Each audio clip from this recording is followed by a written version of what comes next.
Na kama hivyo ndivyo, mimi binafsi siwapendi Simba, nitaendelea kutokuwapenda, na maneno wanayoyasema siyapendi, na kwa uwezo wa Mungu hapo katika nusu finali iwe ndo mwisho wao. Kwa sababu hawataki ushirikiano, siwezi nikawaombea dua jema, kwa sababu najua watakapofanikiwa watakayo yasema kwa niaba ya Yanga. Sasa bora niseme kwamba wasifanikiwe, wajue kwamba mimi ni mmoja katika adui wa kwao katika mafanikio yao. Mimi sipendi sasa mafanikio yenu, na naomba mfungwe iwe mwisho wenu hapo. Hayo mliopanga kuwasema Yanga yawe hayo. Wakuwa katika msimamo wa Tanzania wana msimamo wa Yanga, na mimi ninakuja kwa msimamo wa Simba. Siwapendi Simba, na naomba Mwenyezi Mungu awastopishe papo hapo walipofikia, kwa sababu wao hawana lengo zuri na Yanga, wanaiangalia kwa kutaka kuweka hakiba kuja kuisema Yanga vibaya. Sasa mimi nasema hivi, huo ubaya uwarudie wenyewe, na wasiwe na nafasi ya kuja kuisema Yanga inshallah. Tena naomba dua hili kwa dhati. Naam, tupo na mzee Kipepeo almaarufu kwa jina hilo, lakini yeye ni mjumbe wa kamati pia wa Young African ya wazee pale yupo. Hii sauti ambayo unaisikia ni Touch wa Bipo. Leo nikasema nimtembelee mzee wangu baada ya kipindi kirefu wa kutokuonana kwa changamoto za hapa na pale. Mzee wangu, shikamoo. Marhaba bwana, habari zako? Wema kabisa. Kwema, habari za kupoteana? Namshukuru Mwenyezi Mungu, naona upo ndani ya kanzu. Wajibu wetu sisi kuvaa hizi kanzu, ni vazi rasmi official ili kwa Waislamu. Sio mmetoka kupiga kunuti watu wasipite kwenda final. Sisi hatuwezi tukapiga kunuti watu wasiende finali, kwa sababu hatuna sababu ya kuweza kufanya hayo. Kwa hiyo wahangaike kivyao.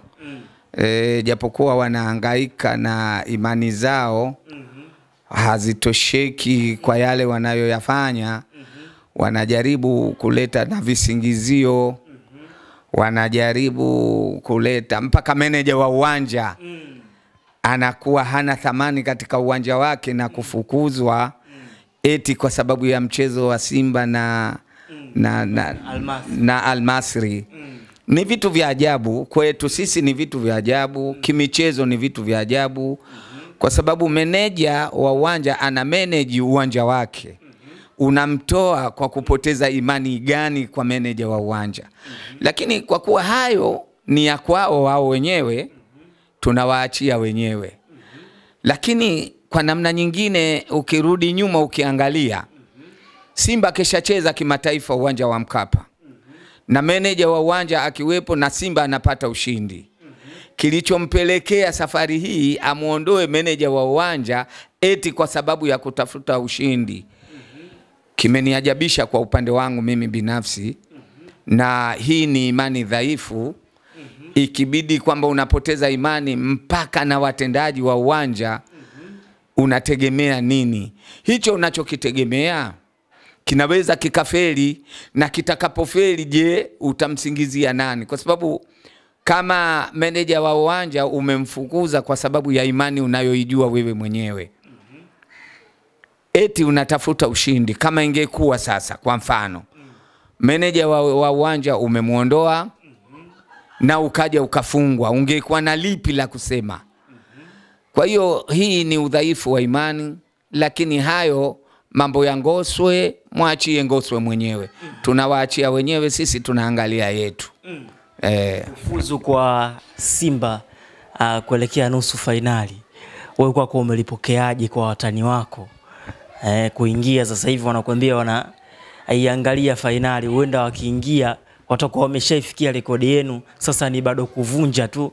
Ina maana wakichukua kombe watakuwa wameivunja rekodi yenu. Wakichukua kombe watavunja imani yetu. Sisi hatushindani na Simba. Sisi tunashindana kimataifa. Pindi pale tutakapoingia kwenye mataifa, hatumwangalii Simba. Tunaangalia pale tulipo, tunahitaji tufanye nini ili tufike wapi. na kama tutafeli hapo tunasema kwamba ni sehemu ya mchezo, ni moja ya matokeo katika mchezo huo. Sasa wao wanaocheza kwa niaba ya Yanga, eti Yanga kafika finali, sisi tunataka tuchukue kombe. Basi watakuwa na kazi. Wakishachukua hilo kombe ndo nini? Ndo watampunguzia nini Yanga? Yanga atabakia kuwepo pale pale, na yeye atacheza kwa juhudi zake kimchezo. Kama atafanikiwa atachukua ubingwa wa Afrika, na kama itakuwa kafeli ni sehemu ya mchezo. Sasa mimi ninachowaambia Simba, wasicheze mpira kwa niaba ya kumwangalia Yanga, wacheze mpira kwa ajili ya mafanikio ya mpira. Wasifanye hivyo, na kama watafanya hivyo basi kuna hatari wasifike pale wanapopahitaji, kwa sababu wanakwenda kwa niaba ya mtu, na huyo mtu naye wanayemwendea wajue kwamba ana Mungu wake. Sasa Mungu hakimpiti kitu. Hakuna tulichowafanyia, hatuna ubaya na wao, haizidi haipungui. Tunawaombea kwa Mungu kwamba waweze kufanikiwa kwa ajili ya heshima ya Tanzania, lakini wao bila ya kuithamini Tanzania wanamthamini Yanga kwamba tumpite Yanga. Sasa kama wanacheza kwa niaba ya Yanga, Yanga yupo, itaendelea kuwepo na itafanya inayoyafanya, na itakapofikia ndo hapo Mungu alipowapangia. Sisi hatuendi kwa niaba ya kusema kwamba tunacheza mpira kwa niaba ya Simba. Hapana, isipokuwa tunapocheza na Simba kweli tunacheza na tunakuwa na lengo na dhamira ya kumfunga Simba, lakini si vinginevyo. Sio vinginevyo kama wanavyodhani. Na fika sasa nusu finali ambayo nyinyi mmefika kwa kipindi kirefu baada ya miaka 32 kupita, mtani wenu kagusa nusu finali, na anakuambia michezo hatuwezi kucheza ligi ambayo watu waliofeli, kucheza na timu moja ya watu ambao waliofeli, wale watu pia kijembe hicho. Kwa kuwa yeye ana dhamira, nia na sababu za kusema kwamba anacheza mashindano hayo kwa niaba ya Yanga, ampite hapo alipopita. Lakini sisi hatuchezi mpira kwa niaba ya Simba. Sisi tunacheza mpira kwa niaba ya Afrika, na tunachohitaji kombe la Afrika, na hivyo ndivyo itakavyotangazwa. Kama tukishinda tutakuwa wa Tanzania, haiwi Yanga.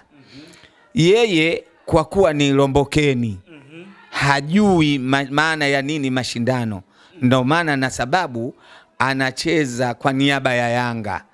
Unapocheza kwa niaba ya Yanga utaferi. Cheza kwa niaba ya Afrika. Ukicheza kwa niaba ya Afrika, sisi tunakuombea dua kwamba uweze kupita hapo, ufike finali, na hatima yake uchukue kombe Tanzania, iwe ina thamani ya kuwa imechukua kombe la Afrika. Kama unacheza kwa niaba ya Yanga, eti uje uambie Yanga, mimi nilipofika nyinyi hamkufika, hatuko nao pamoja.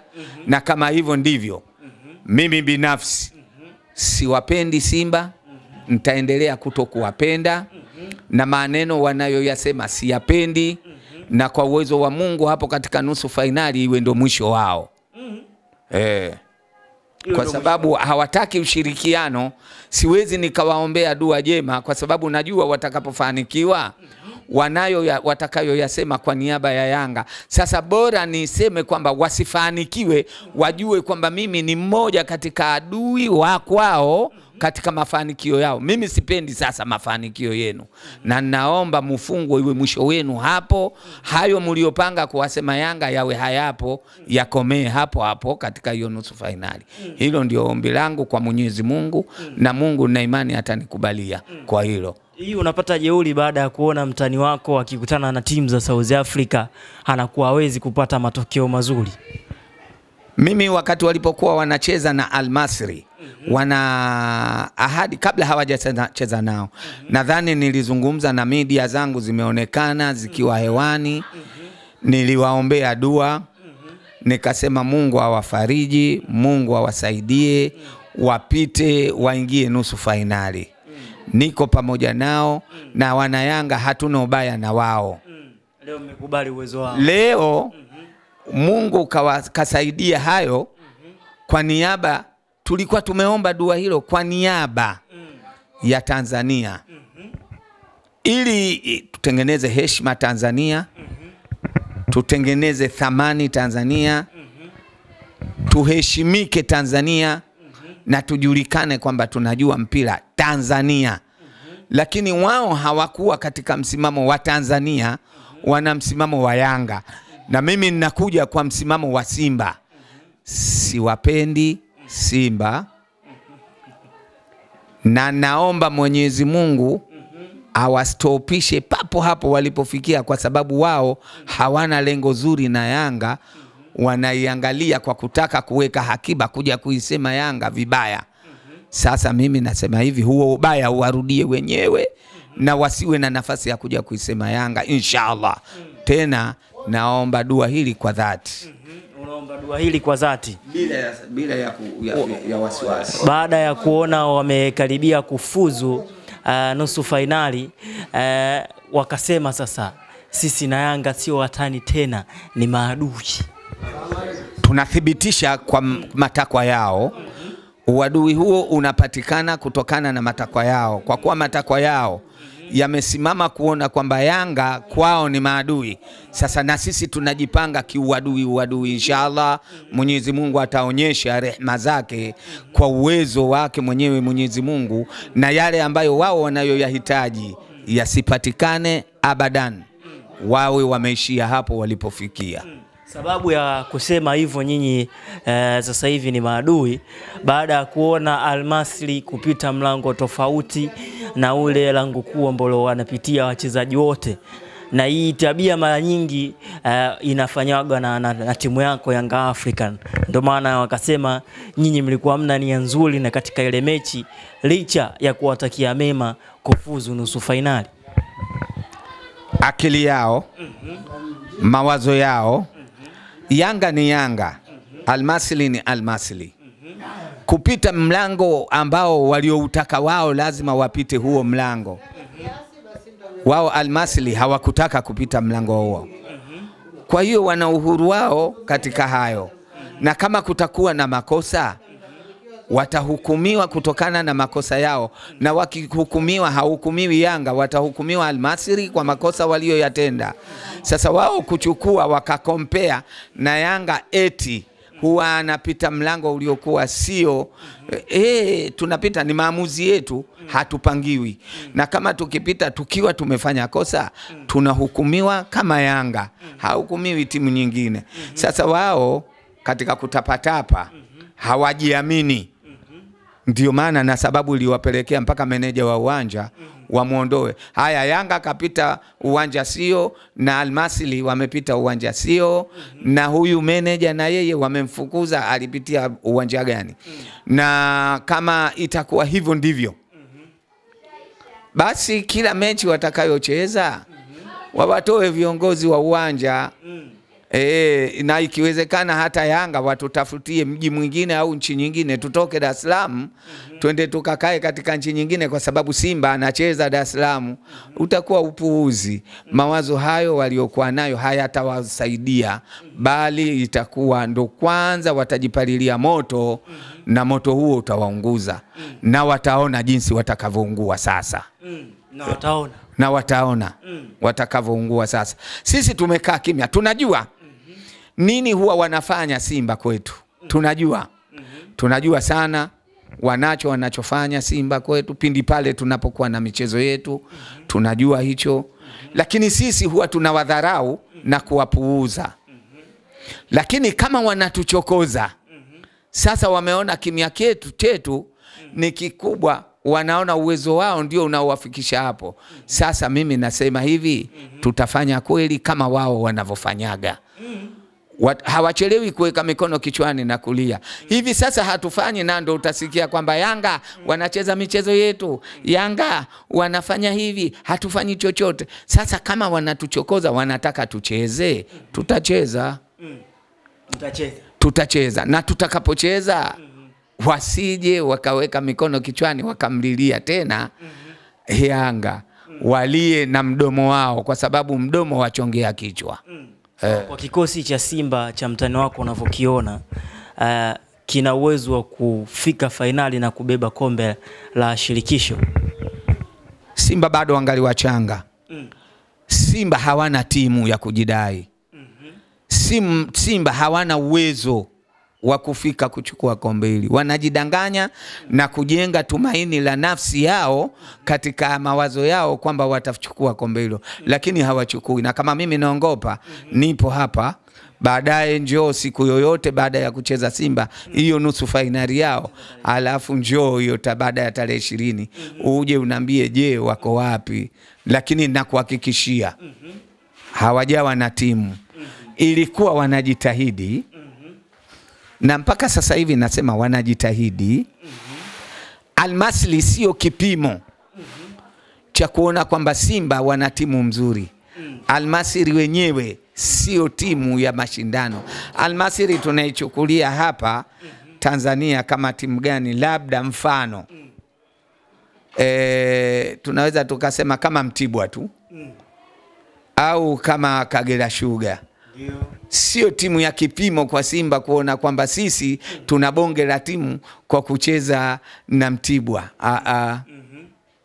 Wacheze na timu iliyokuwa timu, alafu waone kwamba wao ni kipimo. Sasa macho na akili ndio inavyoangalia vitu hivyo. Macho yanatizama uwezo wa mpira wa Simba, na akili inatia katika mizani ya kuangalia Simba wako katika eji gani kimpira. Bado wangali wachanga sana, wako chini sana. Wako chini sana. Na hilo wao wanalijua, ndo maana huwa wanapenda sana kuchomoa kwa Yanga. Mara wanasema kwamba hatuchezi, mara mpira uongezwe baada ya saa 11 uchezwe saa 1 kwa kujijua udhaifu wao, na waende hivyo hivyo. Wasijaribu kuingia, na kama wao wanajiona kwamba kweli ni kipimo tosha, basi waombe hata mechi ya kirafiki na Yanga. Alafu tunawaruhusu wao waloge, sisi bila kuloga tucheze nao. Hawachomoki. Sasa mpira una mambo mengi. Kwa nini bwana tukatae? Nachotaka kukwambia kitu kimoja. Mwafrika uchawi anaujua. Imani ya kichawi ni ya kidunia. Mtume sallallahu alayhi wasallam karogwa, alipigwa uchawi na Myahudi mmoja. Ndio maana na sababu zikashuka sura mbili hizi, qul a'udhu birabbin nas na qul a'udhu birabbil falaq. Kwa maana hiyo uchawi upo. Kama mtume alirogwa, utakosaje wewe kulogwa? Kwa hiyo hizo imani zipo, na uchawi upo, na uchawi unafanya kazi, lakini usiutegemee uchawi. Usitegemee uchawi. Basi mzee